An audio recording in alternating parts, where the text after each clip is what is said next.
C'est en train. C'est pas enregistré. Go. C'est bon? Oui. Bonjour à toutes, bonjour à tous. Nous sommes réunis. Je regardais en même temps si le webinaire semblait bien lancé. Nous sommes réunis aujourd'hui avec une super tablée pour partager sur un domaine qui est l'exploration managériale. Et pour traiter ce sujet-là, je vais laisser nos deux experts venir partager et d'abord nous dire qui ils sont. Qui veut commencer? Thierry. Vas-y Thierry. Allez, c'est moi qui commence en espérant que vous m'entendez bien. J'avais des petits problèmes de son. Donc moi, je suis professeur dans une business school, le Lyon Business School, dont j'ai été le directeur académique et le directeur de l'innovation pendant quelques années. Je suis cofondateur d'Act for Talent, une société à mission. Et je suis auteur et conférencier. Je m'intéresse aux univers de très haute performance, donc le sport, l'armée, la musique, les explorateurs. Et l'idée est d'en tirer des enseignements ou des inspirations pour les entreprises. Et moi, donc bonjour à toutes et à tous. Merci Julien d'avoir organisé ce beau webinaire. Donc moi, je m'appelle Clément, j'ai 25 ans et j'ai créé mon entreprise avec mon frère Romain il y a maintenant 2 ans. C'est une structure qui s'appelle Le Meilleur d'ailleurs. Et on a 2 casquettes. La première, c'est qu'on explore nous-mêmes et on l'a fait via un tour du monde sur le thème de l'engagement des collaborateurs. Et on est ensuite parti faire un tour de France d'1 an. Donc, on est vraiment explorateur. On essaye de partir avec nos sacs à dos dans les organisations. Et la seconde casquette, c'est que via cette expérience-là, on a un peu appris ce qu'était l'exploration. Et donc, maintenant, on accompagne des entreprises à explorer avec nous sur le volet managérial. Et donc, chaque année, on fait des promos de 5 organisations et on fait 1 an d'exploration avec elles. Donc, l'exploration, ça me parle beaucoup et je suis très content qu'on puisse en parler dans un webinaire comme ça. Merci encore, Julien. Merci à tous les deux d'avoir répondu présent. On est très heureux, nous, chez Great Place to Work, d'essayer de participer, d'apporter notre pierre à cette exploration managériale, à essayer de mieux comprendre ce qui se passe finalement dans la tête des salariés français. Alors avant de vous laisser la parole, je voulais redonner quelques chiffres un peu importants qui nous paraissent cruciaux à partager. Le premier, c'est un chiffre sur 78% des salariés français, selon une étude qu'on a menée au mois de janvier 2025, sur un échantillon représentatif des salariés français. Désolé, là, c'est le disclaimer nécessaire pour bien expliquer que c'est un chiffre fiable. Donc, 4000 salariés interrogés par Toluna et qui constatent, c'est 78%, donc presque 8 salariés sur 10, constatent une accélération des transformations. Accélération des transformations, évidemment, sous les coups boutoirs des transformations managériales, des transformations culturelles, de fusion-acquisition, mais aussi de l'IA, de la modification de la seniorisation, de l'apparition de nouvelles générations. Enfin bref, tous ces facteurs-là viennent se combiner. Donc des défis, il y en a si on regarde juste l'entreprise en interne. Et puis quand on regarde ce qui se passe à l'extérieur, évidemment, ces défis prennent encore plus d'ampleur. On le voit avec l'environnement géostratégique, on le voit avec l'environnement politique en France. Donc on a de la chance. Ça bouge autour de nous, il faut le voir un petit peu comme ça.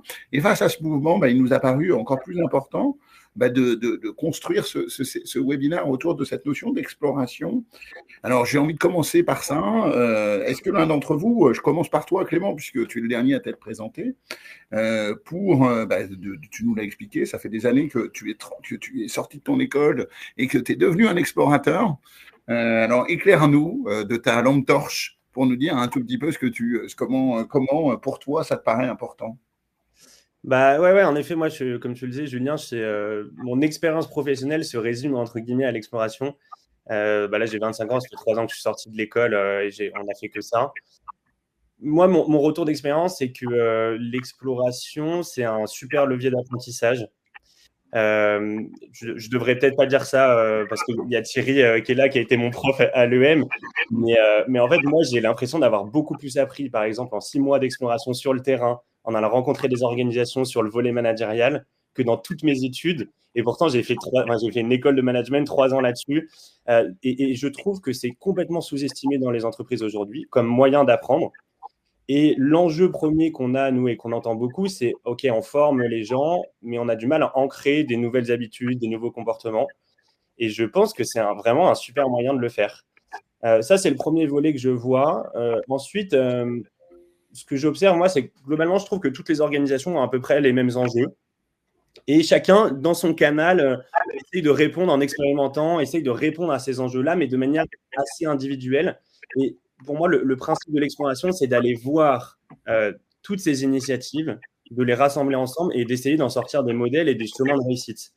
Et je trouve qu'on gagnerait, nous, c'est le métier qu'on fait, mais je trouve qu'au sein des organisations, on gagnerait à se rassembler, à aller voir d'autres initiatives dans d'autres organisations, parce qu'on réfléchit globalement tous aux mêmes enjeux.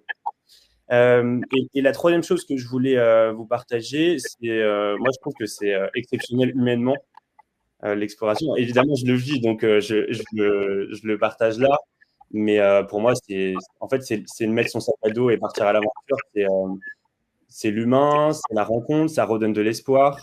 Moi, c'est très, très rare qu'on ressorte d'un moment d'exploration dans des organisations et que j'ai pas la banane, le sourire ou beaucoup d'espoir sur le marché du travail. Alors, raconte-nous, Clément, l'exploration la plus, tu vois, marquant. Ouais, le plus marquant, le plus incroyable, le moment où tu n'es pas ressorti avec une banane, mais avec des kilos de bananes, pour nous dire, voilà, j'ai trouvé que c'était extraordinaire. Ouais, moi, j'ai le souvenir en Islande c'est plus pour raconter ce qu'on vit dans l'exploration. En Islande, donc c'est 300 000 habitants, on n'arrivait pas à trouver d'organisation à aller visiter. Et à un moment, on est tombé sur un monsieur, mais par hasard, il nous a dit je vais venir devant votre auberge tous les jours et je vais vous amener visiter les entreprises les plus innovantes d'Islande. Et en fait, il est venu tous les jours et avec lui, on a vécu 15 jours là-bas. Et ça, pour moi, ça décrit, ça en dit long sur ce qui est l'exploration. Et juste un exemple peut-être au sein, parce que là, il y a peut-être des gens qui sont dans des organisations. Je voulais raconter l'exemple de Martin Technologies très rapidement. C'est 100 collaborateurs et ils font un séminaire sur la vision. Et ils ont décidé pendant 1 mois et demi de permettre à tous les collaborateurs d'aller explorer sur 5 thématiques. Ils ont ouvert ça à tout le monde et après, ils ont rassemblé toutes ces initiatives-là. Donc, pour moi, ça change complètement la manière de vivre son séminaire. Et c'est ce qu'on appelle l'ethnomarketing, s'il y en a qui veulent creuser. Je trouve ça très marquant comme manière d'avoir un impact dans l'entreprise. Et alors, toi, Thierry, tu as théorisé un peu l'exploration au travers des différentes publications que tu fais, au travers des travaux de recherche que tu mènes. Moi, j'ai eu la chance de lire un certain nombre de tes livres que je cite régulièrement et que j'encourage. Ce n'est pas une campagne publicitaire pour Thierry, c'est juste que c'est la réalité. S'il y a quelques bouquins à lire sur le management, prenez le temps de lire ceux de Thierry. Et si cette thématique de l'exploration vous intéresse, elle est clé parce que finalement, tu as fait de ta curiosité un vrai outil de travail, Thierry. Alors, est-ce que tu peux nous en dire un petit peu plus et pourquoi, à ton avis, ça vaut le coup d'aller chercher à comprendre et à rassembler des idées nouvelles? Puisque tu parles de science, je vais commencer par mobiliser une citation d'Einstein que j'aime beaucoup qui dit qu'on ne résout pas un problème dans le cadre dans lequel il est donné. Donc, ça veut dire, si on s'en tient à cette citation, qu'il faut pousser les murs, qu'il faut sortir des cases, qu'il faut quitter son entre-soi et ses habitudes. Alors, Thierry a disparu. Donc, on ne sait pas pourquoi, mais c'est Einstein qui nous a séparés de Thierry. Thierry va revenir. Donc, quelques bouquins de Thierry que je me permets de vous recommander dès que Thierry a le temps de se reconnaître. Donc, Thierry a lu un certain nombre de livres, a écrit, un certain nombre de bouquins. Récemment, il vient de sortir un livre sur ce qu'on peut apprendre managérialement dans le contexte actuel en s'appuyant sur l'expérience de l'armée de l'air française. C'est truffé de bonnes démarches. Il avait écrit d'intérêt. Il avait écrit d'excellents exemples. Il avait écrit un livre sur les champions au moment des JO. Il avait écrit aussi un livre qui s'appelle L'art de la performance, qui personnellement m'avait beaucoup marqué, pour essayer de comprendre ce qui se passait dans des univers aussi variés que la restauration, l'opéra, etc. Et en fait, dans chaque regroupement, essayer de comprendre un peu ce qui pouvait se passer. Et donc, je pense que c'est vraiment, et je crois, Clément, que c'est lui un peu qui, quand même, a initié pour toi cette culture de l'exploration. Ouais, je pense que Thierry, c'est un des premiers, je ne sais pas en France, mais à avoir perçu l'importance de l'exploration dans le contexte d'incertitude dans lequel on est. Il l'a théorisé, ce qui amène quand même, ça permet de valoriser aussi ce qu'on fait, hein, parce que parfois c'est très intangible l'exploration et c'est dur de le valoriser même au sein des organisations. Et je trouve que Thierry, il amène ce côté très concret dans tout ce qu'il fait. Et en plus, il va chercher des domaines d'activité qui sont tellement différents entre, comme tu le disais, hein, l'armée, le sport, l'entreprise, qu'il crée des liens qui sont très difficiles à créer en dehors d'une personnalité comme il l'a. Mais je crois que Thierry est de nouveau avec nous. J'ai vu Thierry en ligne. Ah bah formidable. Alors Thierry, par contre, on ne voit pas ta vidéo. Si tu peux te remettre en vidéo, on t'accepte, live on. Voilà, vous m'avez retrouvé? Ouais, et le temps où on t'a retrouvé, on a évidemment expliqué à quel point, vous l'aurez compris, on se connaît bien tous les trois, et on a mis en valeur les écrits que tu avais pu faire, Thierry. Donc, redis-nous un tout petit peu, tu parlais d'Einstein. Oui, avec cette citation, donc on ne résout pas un problème dans lequel il est donné. Donc il faut sortir des cadres, des cases, de l'entre-soi et donc explorer. Et je trouve que dans un monde en rupture, imprévisible, dans celui dans lequel on est actuellement, hein, on ne peut pas réutiliser que les connaissances du passé. Et c'est un formateur qui vous parle. Donc voilà, il faut donc trouver de nouvelles connaissances ou en inventer. Et rien de mieux que l'exploration, y compris pour dépasser l'expérience. Je crois que c'est Confucius, hein, qui disait que l'expérience est une lanterne attachée à notre dos et qui n'éclaire que notre passé. Et je crois que quand Magellan, Christophe Colomb sont partis en exploration, ils n'avaient pas d'expérience. Donc ils sont partis vraiment à l'aventure, hein, comme disait Clément. Et donc moi, ma démarche modestement d'exploration, c'est de chercher les pratiques managériales chez les meilleurs, où on va parler d'incertitude, d'apprentissage, d'agilité, de tous les sujets, hein, qui concernent l'entreprise. Donc les meilleurs, c'est ceux qui vivent dans ces mondes-là et dans ces environnements-là en permanence au quotidien. Alors non pas pour copier-coller, je pense que ça c'est un vrai risque, hein, mais vraiment dans le cadre d'un parcours que j'appelle moi un parcours par le détour, qui consiste à voyager hors de ces environnements quotidiens, à se laisser surprendre et par des boucles de retour ensuite, peut-être reconsidérer, re-questionner un peu son contexte, se reposer d'autres types de questions. Donc l'exploration pour moi, c'est vraiment une posture de questionnement sur soi, sur les autres, sur le monde, sur les organisations, et surtout pas la quête du Graal qu'on irait copier-coller. Hein, c'est un clin d'œil ne cherchons pas l'arche perdue pour faire un petit clin d'œil à Indiana Jones, mais cherchons à se re-questionner soi-même et à redécouvrir nos enjeux sous d'autres angles au travers de cette démarche d'exploration. Et on a une question dans le chat là, qui apparaît et que je trouve vraiment pertinente, que Sarah gentiment vient de me faire passer. Est-ce que vous avez une idée de la façon qu'on aurait de mesurer l'impact réel de cette posture explorative dans un projet, dans une équipe? Comment est-ce qu'on pourrait quelque part la justifier? Parce qu'à un moment, cette démarche explorative, elle suppose de se perdre un tout petit peu, d'accepter une capacité à un moment à investir du temps. Et ce temps-là, il n'est pas forcément immédiatement profitable. Celui ou celle qui a posé cette question, merci, hein, je me permets. Je répondrai rapidement en reprenant ce que disait Clément. Déjà, avoir la banane. Déjà, avoir des collaborateurs qui ont découvert, qui ont voilà, fait de nouvelles rencontres. Ça, c'est le premier indicateur.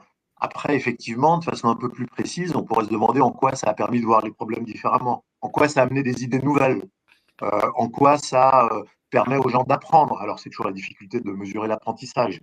Mais je trouve que cette idée de créer du changement, créer de la nouveauté et créer du plaisir aussi chez les gens, de la découverte et de la rencontre, c'est peut-être déjà des premiers indicateurs dont on a besoin en tout cas.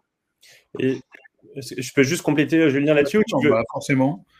Moins on respecte le script, plus je suis content. En gros, moi, je trouve qu'il on a il y a deux gros problèmes avec l'exploration. Le premier, c'est que pour moi, c'est important, mais c'est jamais urgent dans un agenda. Et ensuite, c'est super intangible. Donc, c'est dur d'en sortir des choses très concrètes, très ROI, très rationnelles. Pour moi, c'est pas très rationnel ce qui se joue dans l'exploration. Et donc, nous, on est, alors Thibaut, je pense que c'est le cas aussi, mais nous, on est tout le temps challengés. On nous dit, mais comment on en fait quelque chose où on y consacre du temps et il faut que ça soit connecté à des choses très opérationnelles. Ça. Moi, je pense que ça vaut quand même le coup pour y consacrer du temps d'en sortir des livrables qui sont connectés aux stratégies d'entreprise. Même si ce n'est pas directement une réponse à la stratégie qu'on a dans l'entreprise, au moins qu'il y ait quelque chose de tangible et de très concret qu'on soit ressorti et qu'on puisse le présenter. C'est un moment où on se fait challenger au sein de l'organisation. C'est un peu une des pareilles qu'on a trouvées parce que souvent, on part d'une exploration et on se dit oui, c'est bon, je reviendrai dessus un jour. En fait, on ne revient jamais dessus et après, ce n'est pas valorisé. C'est perçu un peu comme une fumisterie. Donc, un conseil pour moi, c'est faire des livrables, quelque chose de tangible, un apprentissage qui ressort d'une journée d'exploration. Et du point de vue individuel, tous les deux, quels sont je sais pas moi, les comportements, les qualités, les attitudes que vous décelez ou que vous encouragez dans les organisations pour passer à l'échelle cette exploration et déjà pour rendre cette exploration possible? Alors Clément connaît bien ce que je vais dire. Moi, j'ai développé une liste de compétences que j'ai appelées en fait les compétences d'anthropologue. Clément parlait d'ethno-marketing. Voilà, l'anthropologie, c'est la capacité à aller s'imbiber dans des environnements qu'on ne connaît pas, s'immerger dans des environnements inconnus, un peu comme le faisaient les anthropologues du début du XXe siècle quand ils allaient dans les tribus sud-africaines pour comprendre leurs rites ou leur mode de fonctionnement. Donc, il y a une liste de compétences particulières que développe cette démarche. C'est d'abord l'écoute, l'observation, être capable aussi de lâcher ses a priori et de ne pas juger, avoir déjà des réponses toutes faites. Et ça, c'est pas facile dans un monde qui va vite, où on nous presse à agir. Développer bien sûr aussi l'empathie, la curiosité et l'émotion, parce que je pense qu'on découvre aussi beaucoup par l'émotion. Donc, se confronter à des environnements différents nous renvoie à nous-mêmes et à notre ressenti. Savoir aussi, donc ne pas juger, ça c'est clair. Savoir aussi concrètement collecter des données, peut-être d'une autre nature, et surtout sans savoir ce qu'on cherche. Et ça, c'est une compétence clé dans l'incertitude, être capable de comprendre des environnements sans avoir forcément un plan prédéfini. Construire un propos, être capable de l'analyser, d'en tirer quelque chose. Et puis la dernière compétence, c'est la transmission, parce que les anthropologues transmettent.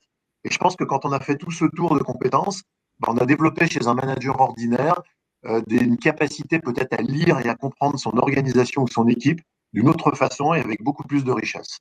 Thierry, est-ce que tu peux explorer un exemple que tu as donné dans ton livre, là, celui qui est sorti la semaine dernière ou il y a 2 semaines, sur la Red Team? En fait, dans l'armée française, ils ont eu recours, ce que tu expliques très bien. Et est-ce que tu peux déployer un peu ce recours un peu particulier?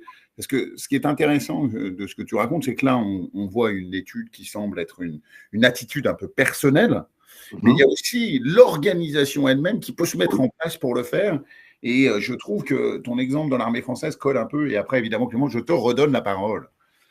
Oui, la Red Team, c'est une initiative dans l'armée, a priori un peu rigide, qui a consisté à ouvrir avec des auteurs de science-fiction, avec des sociologues, avec des artistes aussi, donc de créer un grand collectif de gens très hétéroclites qui doivent penser à ce que pourraient être les guerres dans le futur et imaginer des scénarios complètement improbables. Les zombies se réveillent, les soucoupes volantes descendent du ciel.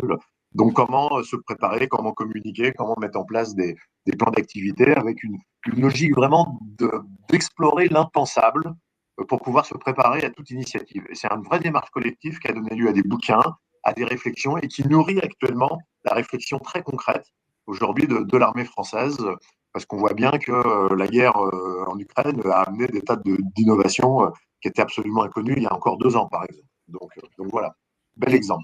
Et toi, Clément, pardon, ton frère s'appelle Romain, c'est pour ça. Ils ont monté la boîte tous les deux, donc je vous prie de m'en excuser. Clément, 1000 excuses pour cette confusion. On est habitué. Je te prie de m'excuser à nouveau. Est-ce que toi, en termes de qualité individuelle, alors je vais poser d'abord une première question peut-être un peu politiquement incorrecte. Est-ce que tu crois que cette capacité exploratoire, on te l'a appris à l'école? J'ai cru que tu avais une réponse un petit peu, mais aussi comment est-ce que toi, elle est née là, et qu'est-ce que toi tu vois individuellement dans les entreprises qui finalement, est-ce que tu vois des explorateurs, tu vois, est-ce que tu en sens qui ont cette âme-là et par quoi ils sont caractérisés pour que derrière on puisse, les gens qui nous écoutent, identifier et puis aller creuser ce sillon, quoi.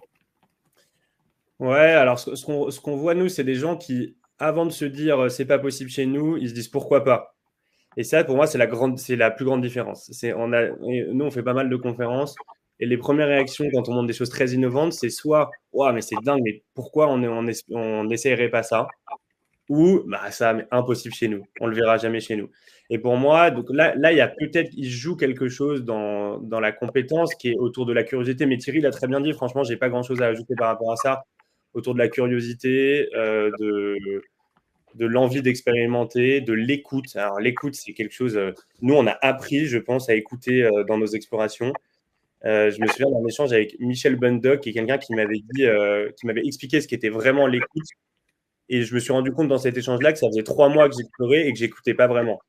C'est-à-dire que j'étais tout le temps en train de penser à la question qui allait arriver ensuite, tout ça. Donc, je pense que ça, quand même, ça développe cette capacité d'écoute. Et après, est-ce que on a naturellement cette qualité, cette âme d'explorateur ou pas?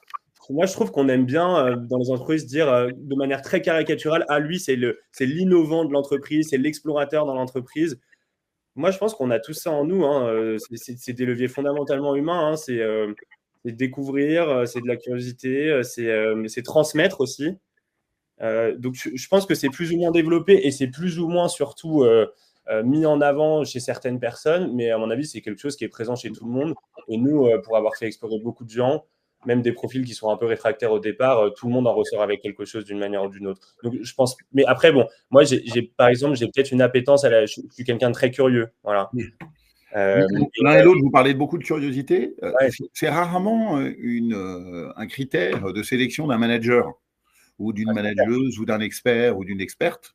Donc, quand on progresse dans l'entreprise, finalement, on va évaluer la performance, on évalue assez peu la curiosité. C'est bien pour ça qu'il faut changer un petit peu nos indicateurs. Et je crois que la curiosité se travaille et que c'est avant tout un état d'esprit comme l'exploration et qu'il peut y avoir un entraînement collectif si il y a des autorisations dans l'entreprise et des espaces qui permettent à chacun de développer cette curiosité, cette empathie, cette écoute, comme disait Clément. Et je pense qu'il ne faut pas non plus se leurrer, faut pas se tromper. Les explorateurs, on peut avoir un talent d'explorateur, mais je crois que c'est vraiment à la portée de tout le monde. Surtout si on exploite toutes les opportunités, même toutes petites, au quotidien, une rencontre, un livre, une visite, tout peut être une occasion d'explorer, d'apprendre. Donc c'est pour ça que c'est un état d'esprit et ça peut s'entraîner. Et si on est dans un environnement qui favorise la capacité à aller chercher des idées nouvelles, à raisonner un peu autrement, c'est encore une fois ce qu'on a besoin actuellement dans le monde d'incertitude dans lequel on vit, eh ben, je pense qu'on peut tous devenir des explorateurs et vivre ensemble un peu mieux aussi au sein du travail, qui nous oblige quand même parfois plutôt à être des répétiteurs que des explorateurs. Alors justement, parmi les facteurs, il y a donc on a vu, il y a un peu des facteurs individuels finalement qui vont favoriser ou non notre capacité à explorer. Il peut y avoir aussi des facteurs qui soient plus structurels, mis en œuvre par l'organisation pour essayer de faciliter cette acculturation, l'exploration. À un moment, il y a eu beaucoup la mode. Moi, je me souviens, alors Thierry, c'est notre génération plus que celle de Clément, mais il y a eu beaucoup les learning expeditions, les gens partaient aux États-Unis, découvrir comment étaient les bureaux de Google. Dans les années, je ne sais plus quelle année c'était, mais dans les années 2005, je pense 2010, mais ça concerne que ceux qui ont connu cette époque-là. Comment est-ce que vous pensez qu'aujourd'hui, on doit pouvoir favoriser, les organisations peuvent-elles favoriser le rapport, j'en sais rien, entre culture explorative et gestion opérationnelle, objectifs financiers, pression, court-termisme, qui caractérise un peu nos organisations à l'heure actuelle?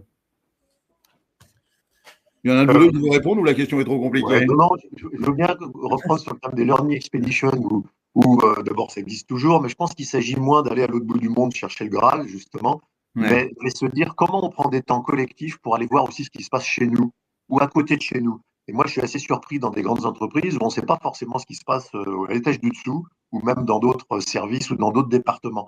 Donc, on n'est pas obligé de monter des voyages très compliqués et très chers. On peut aussi, c'est pour ça que je parle d'état d'esprit, on peut aussi effectivement se dire que dans l'agenda, on va mettre individuellement ou collectivement des moments où on va s'aérer, où on va respirer, où on va les découvrir. Je crois qu'il y a des pépites absolument partout. Et Romain et Clément l'ont fait puisqu'ils ont été en France découvrir tout un ensemble d'entreprises pépites. Et donc, il faut pouvoir, et ça c'est un vrai choix stratégique, laisser du temps dans un agenda dont on s'est bien chargé et consacrer à des petites choses qui peuvent être assez faciles, assez simples à mettre en œuvre, mais qui encore une fois entraînent à cet esprit d'exploration. Clément, ton point de vue? Ouais, moi je pense que pour que ça infuse à l'échelle d'une entreprise, il faut malheureusement, mais qu'il y ait un sponsor. Il faut que ça soit incarné, il faut qu'il y ait quelqu'un dans le CODIR, le COMEX, qui est complètement convaincu que l'exploration c'est important pour le futur de l'organisation et qui porte ça à l'échelle de l'entreprise et qui permet du coup des temps d'exploration et qui le valorise ensuite. Tu parlais de est-ce qu'on valorise ça chez les managers ou pas? Moi, j'adorerais que ça soit valorisé parce que je suis persuadé de la valeur que ça a. Mais donc voilà, donc je pense que mine de rien, pour être très pragmatique, trouver des sponsors qui sont persuadés de ça, de la valeur que ça a, c'est déjà pour moi très pratique pour diffuser à l'échelle d'une structure. Et comment on traite exploration et aversion pour le risque, aversion, principe de précaution? Les entreprises, elles sont très précautionneuses et j'ai envie de dire, plus elles sont grosses, plus elles sont précautionneuses et parfois même un petit peu frileuses. À votre avis, il y a quelque chose à travailler là-dessus pour essayer d'autoriser, de rendre possible cette ouverture, cette prise de risque et donc ce droit à l'erreur? Moi, j'ai un exemple que je viens de découvrir dans le monde militaire avec mon livre sur l'armée de l'air. Donc, le rapport à la norme dans l'armée, il est évidemment très, très fort. Et quand on parle de l'aéronautique, on rajoute encore évidemment des rapports à la norme très, très serrés. Et pourtant, j'ai découvert, notamment dans l'armée de l'air, que la mission écrase tout, ça c'est leur formule, et que ça veut dire qu'on peut déroger aux normes et on peut se permettre de prendre des initiatives, d'aller explorer d'autres façons de faire, parce que la mission l'exige ou la situation l'exige.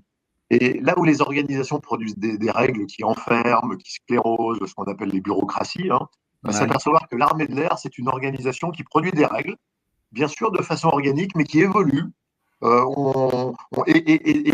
on va apprendre des expérimentations, notamment au travers de ce qu'ils appellent le retour d'expérience, qui permet de faire évoluer en continu les individus, les équipes et les organisations d'une façon rigoureuse et dynamique. Et donc, dans un milieu très contraint, on va s'apercevoir que c'est là qu'un pilote de chasse peut prendre des initiatives, y compris en dehors des normes, qui pourtant sont très contraignantes. Donc, c'est assez paradoxal et intéressant cet exemple-là.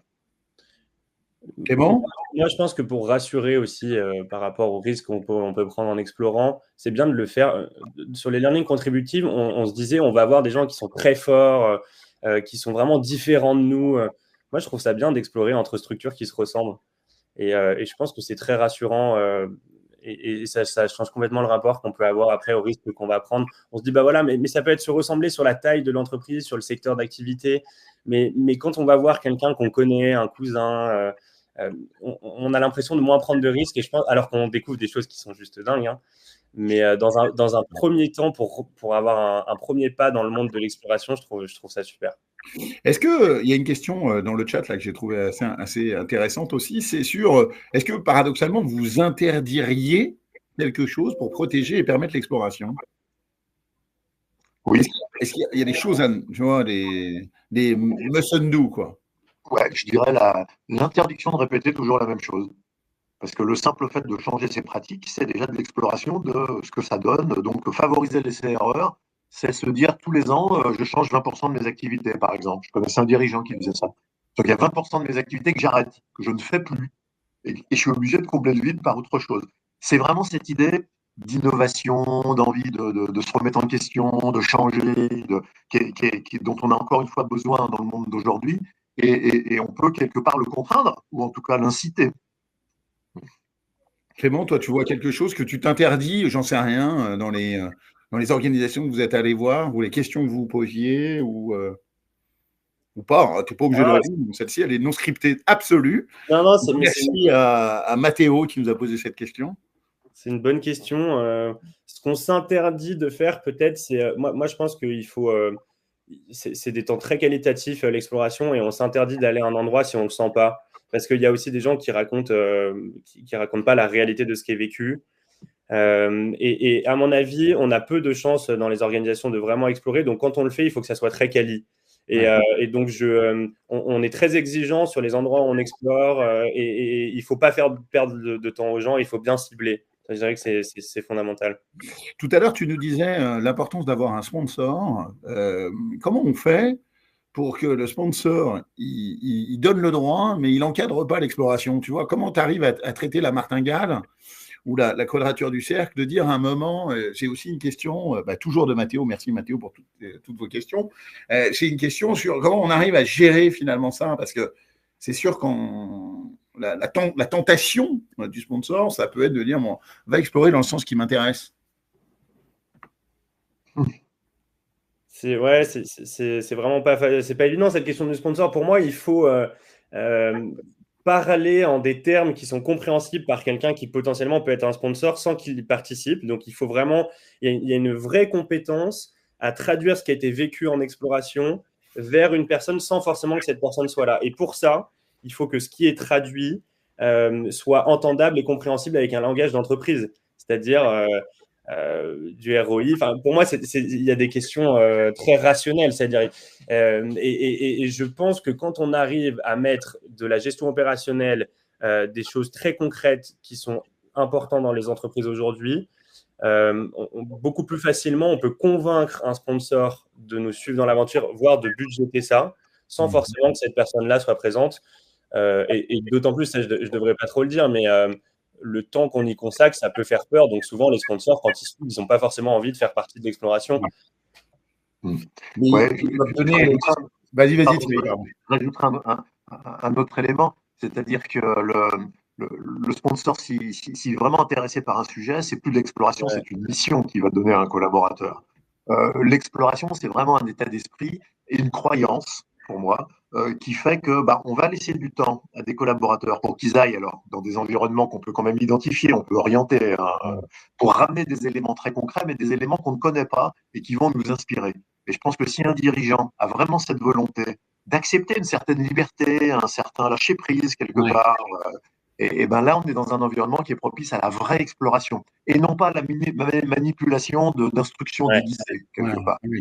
Que la mission soit pas travestie sous une forme soi-disant exploratoire, alors qu'en fait, on te demande d'aller juste voir. Alors, il y a un champ tout nouveau, qui est plus vraiment nouveau, mais qui est quand même un truc qui quand même semble une machine à défoncer l'exploration, ou au contraire à catalyser l'exploration. C'est l'IA.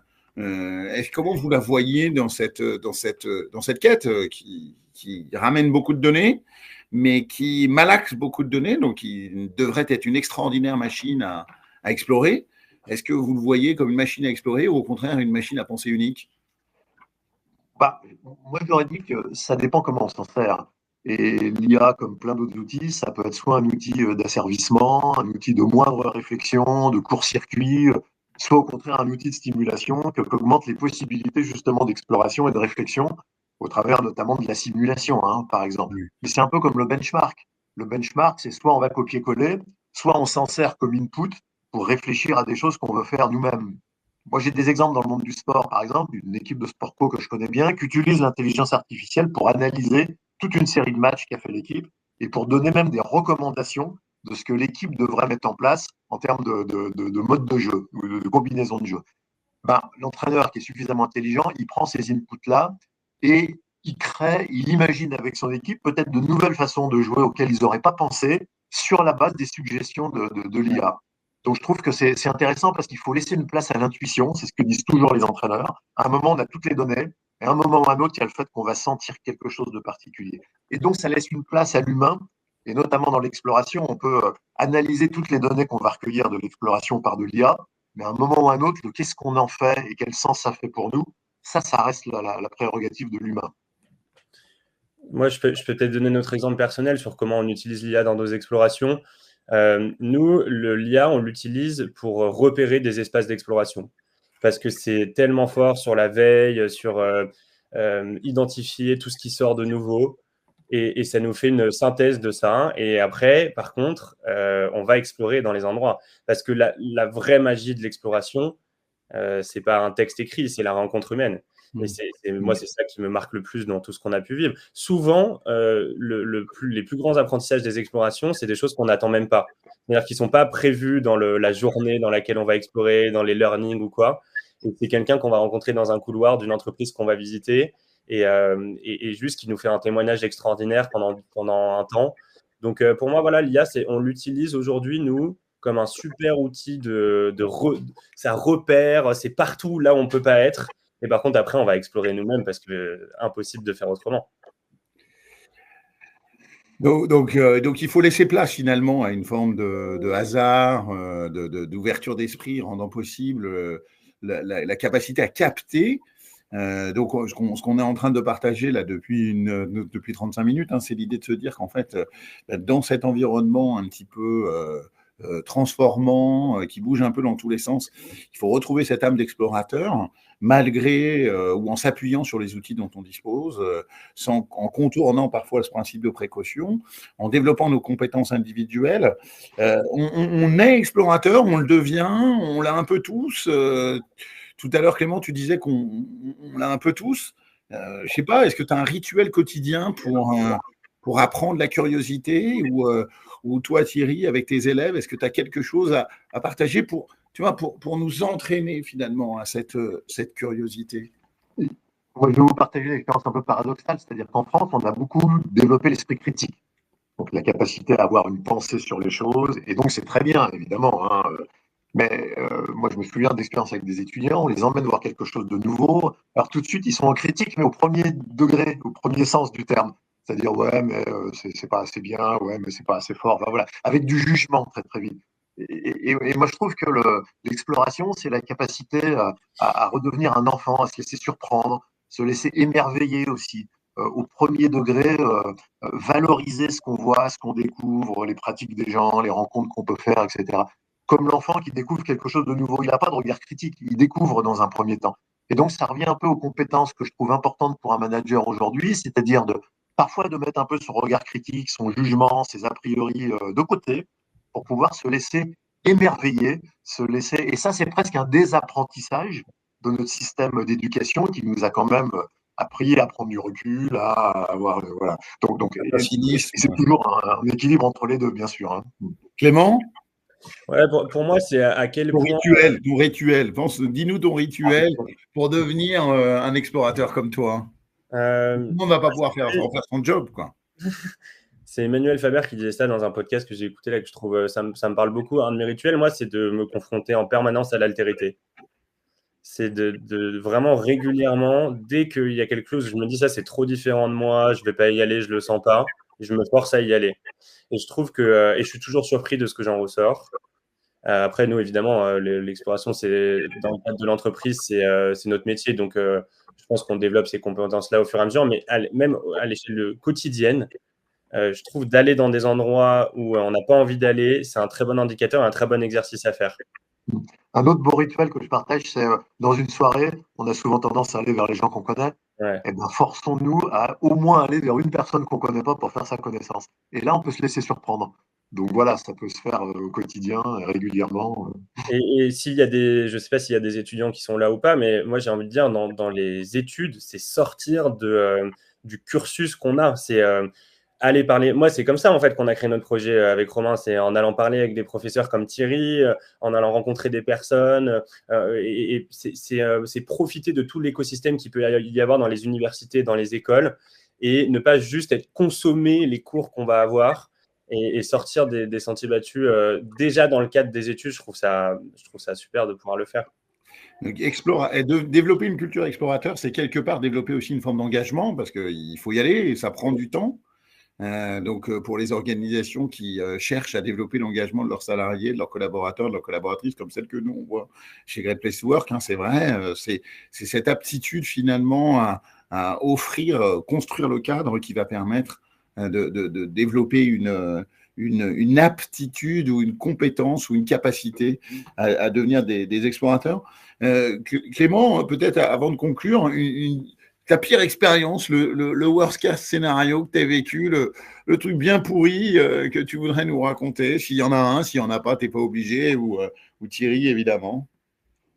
Ouais, nous, les pires expériences d'exploration, c'est des entreprises où on n'a pas le droit d'aller parler avec les gens. C'est-à-dire, on est dans un bureau et on nous montre des présentations sur la culture de l'entreprise. Ça peut durer parfois entre 3 et 4 heures. Et alors que nous, ce qui nous plaît, c'est d'aller rencontrer les personnes, d'aller sur le terrain, d'avoir des témoignages, des vrais témoignages. Et ça, je dirais que c'est les pires expériences d'exploration parce que tout le monde perd un peu son temps. On ne s'y retrouve pas, on n'apprend pas. En fait, ça devient un cours plutôt qu'une exploration. Donc ça on essaye de l'éviter le plus possible. Et après, on a eu des expériences, mais je ne devrais peut-être pas le dire, mais on a eu des expériences d'exploration. On a fini dans des restaurants, notamment dans la partie asiatique, où on nous incitait à boire, parce que c'était complètement partie de la culture locale. Donc là, on s'est retrouvé quand même dans des situations où on était un peu sous avec l'exploration. Enfin, bon, voilà, après, ça, c'est l'aventure du voyage. Des insights, et je pourrais vous en dire plus en privé. Il y a une petite question de Fanny sur la partie prospective. Et là, Thierry, là aussi, dans ce que j'ai lu dans ton bouquin sur l'armée française, l'armée de l'air, il y a beaucoup de ce travail il y a une phrase qui m'a beaucoup marqué où ils disent à un moment, je ne sais plus qui le dit, si c'est un des profs qui commente ou un des militaires, en disant, en fait, plus on est dans une situation d'incertitude, plus il faut regarder loin. Oui, effectivement. Et regarder loin n'empêche pas d'agir à court terme, évidemment. Et donc, c'est les deux. Moi, c'est ce qui m'a frappé, c'est-à-dire une capacité à se projeter très, très loin et en même temps à agir et à répondre à des impératifs très, très courts. Donc, c'est ce lien entre long terme, court terme qui est intéressant. Alors, les militaires le font beaucoup sur la base des scénarios, avec les méthodes qu'ils appellent les méthodes what if. Qu'est-ce qui va se passer si? Alors, il y a les scénarios probables, les plans A, les plans B, et puis il y a les scénarios improbables qui vont creuser, qui vont travailler. Donc, c'est plus de la prospective au sens de la planification, mais c'est plutôt de l'ouverture vers des hypothèses aussi différentes les unes que les autres. Et je trouve que ça aussi, c'est un état d'esprit qui est intéressant. Se dire qu'est-ce qui peut se passer si, et essayer d'imaginer tout un ensemble de scénarios, ne serait-ce que pour se préparer à l'imprévisible, hein, ou en tout cas se mettre en condition déjà de penser ce qui pourrait arriver. Thierry, dans tes bouquins précédents, tu avais beaucoup étudié l'univers du sport. Et je me souviens, dans l'univers du sport, il y avait pas mal d'éléments sur la capacité et la puissance de l'entraînement, l'importance de l'entraînement pour être parfaitement libéré au moment où il y a le geste qui doit être fait, le geste sportif qui doit être fait. Finalement, quand on travaille son entraînement, on est dans une logique de répétition, d'imprégnation dans chaque fibre musculaire du geste qu'on doit faire. J'en sais rien, sauter à cheval d'arçon parce qu'on fait de la gym. Est-ce que finalement, là, comment traiter de l'exploration lorsqu'on est dans un univers comme celui-ci, de l'hyper-expert? Comment est-ce que concilier ces deux mondes qui est finalement le sportif de haut niveau, c'est celui qui fait encore mieux qu'eux, et alors que l'explorateur, c'est celui qui va faire un pas de côté.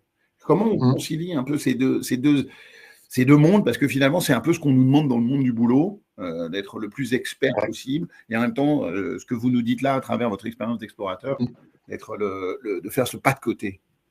Alors, le monde du sport, d'abord, n'est pas forcément très ouvert à l'exploration. On est plutôt dans la répétition, et dans la spécialisation. Sauf certains entraîneurs qui sont à la recherche, justement, d'idées nouvelles sur le mental, sur comment ça se passe dans d'autres domaines que les leurs. Donc c'est bien un état d'esprit qui dépend quand même aussi des gens.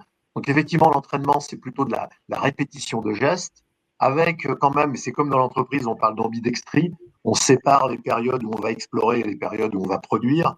Donc, très souvent, on peut voir dans les schémas d'entraînement des sportifs des périodes vraiment de répétition intense, où là, il ne s'agit pas d'innover, il ne s'agit pas d'explorer, il s'agit juste de répéter. Et des moments où on va essayer autre chose. C'est cette logique d'essai-d'erreur, de nouveaux gestes, de nouvelles façons de jouer. Et donc, on se donne le droit, sur certaines séances, à explorer. Et je ne connais pas beaucoup de champions qui n'ont pas réussi, des très, très, très, très grands champions, quand même, à devenir ce qu'ils ont, parce qu'à un moment ou à un autre, ils se sont remis en question, ils ont fait un pas de côté, ils ont exploré autre chose, ils ont remis en cause des gestes qui étaient pourtant des gestes préférentiels chez eux. Et donc, je pense que le très grand champion, il a sa capacité à aller chercher ailleurs, à pas être que dans la répétition, et à un moment ou à un autre, innover, voire créer des choses un peu nouvelles dans son sport, pour marquer un peu son sport. Donc, on a bien de l'exploration, mais pas d'une façon intégrée à la répétition, parce que sans ça, on mélange tout. Et à certaines périodes de la carrière, où à un moment ou à un autre, il faut vraiment sortir de ce qu'on sait faire si on veut passer un palier. Voilà ce que je dirais. Ouais, je me souviens de l'expérience, l'exemple assez génial de Rafael Nadal et de son fameux coup droit qui lui a permis très jeune de tout défoncer sur la terre battue, et pas uniquement sur la terre battue, et qui effectivement, Tony Nadal, son oncle qui l'entraînait, l'a obligé à changer ce coup droit pour préserver sa capacité et son intégrité physique à long terme, ce qui lui a permis de rester si longtemps ensemble. C'est vraiment cette aptitude, effectivement, à gagner en expertise tout en gardant cet œil ouvert de l'autre côté, qu'on peut trouver effectivement. Tu as raison, Thierry. Clément, allez, il nous reste presque une petite minute chacun. Si vous deviez nous donner une phrase de conclusion pour inciter nos auditeurs, nos auditrices, ceux qui ont eu la gentillesse de participer, à nous dire, ben voilà, comment est-ce que, quelle est la phrase un peu témoignage, la phrase un peu que vous voulez leur transmettre pour les inciter à aller vers l'exploration? Moi, j'aime bien, on avait utilisé une phrase quand on est parti en tour du monde, on mettait du temps à y aller et tout ça, et on avait trouvé là une phrase de Mike Horn, qui est quand même un explorateur très connu, qui disait de toute façon, une exploration, il y a 5% qu'on prévoit et 95% qui suit derrière. Et j'adore ça. Moi, je pense qu'il faut prévoir les 5% et rationaliser ces 5%. Et après, 95%, ça se construit et c'est la magie de l'exploration qui joue ensuite. Alors moi, j'ai pas de punchline. Thierry, il te reste 20 secondes pour nous dire. Ouais, j'ai pas de punchline, mais 2 idées. Essayez de jamais explorer, de faire toujours la même chose, de jamais sortir de vos habitudes. Vous verrez ce que ça donne. Et puis, allez-y, vous n'avez rien à perdre, en fait. On a tout à gagner. Au pire, on n'apprend rien. Ah ben voilà, ben. Rien à perdre, tout à gagner, à se transformer dans des explorateurs. Ça sera le mot de la fin. Merci à toutes, merci à tous d'avoir eu la gentillesse de nous écouter. Merci pour cet échange passionnant, riche et stimulant, je le crois. En tous les cas, on a été ravis. Achetez les bouquins de Thierry, rentrez en contact avec Romain et Clément, parce que ce sont 2 personnalités formidables. Et puis bah, nous aussi, chez Great Place to Work, on sera ravis de continuer à échanger ensemble. À bientôt, excellent après-midi à toutes et à tous. Merci à tout le monde, à bientôt. Merci. Je crois que Thierry, on l'a complètement perdu. Non, je suis là. Ah non!